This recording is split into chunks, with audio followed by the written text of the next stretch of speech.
Day 12 should save you time and prevent you from being overwhelmed because this is where you cut through the learn everything trap.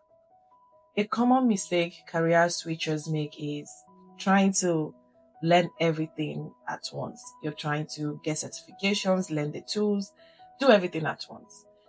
Project management, it's not about knowing every framework or every project tool. It's about understanding how work moves from idea to delivery, from start to finish, from point A to point Z. Can you explain what needs to be done? That's the first thing. Before work starts, can you identify who is involved, who needs to approve decisions?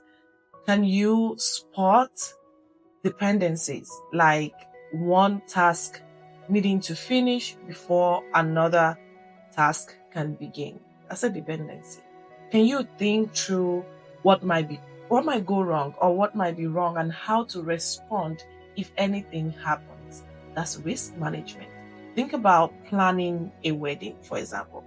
Before you pick decorations or vendors, you need to have a date. You need to have a budget.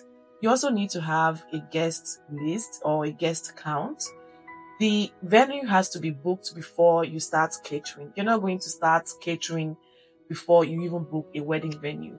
You need to send out wedding invitation, receive RSVP before you start making arrangement about seating charts. That scope, dependency, and timeline in action. If you can think through work this way, you are already using project management skill. You just need to put it in a way that your interviewers, hiring managers, recruiters can understand that you know what you're saying, you know what you're doing, you have done it. So, tools and certifications can always come later. The first thing is the mindset. You need to start thinking like a project manager. Tomorrow, we'll talk about what not to focus on early when you start transitioning into project management. Follow this series so you don't miss it.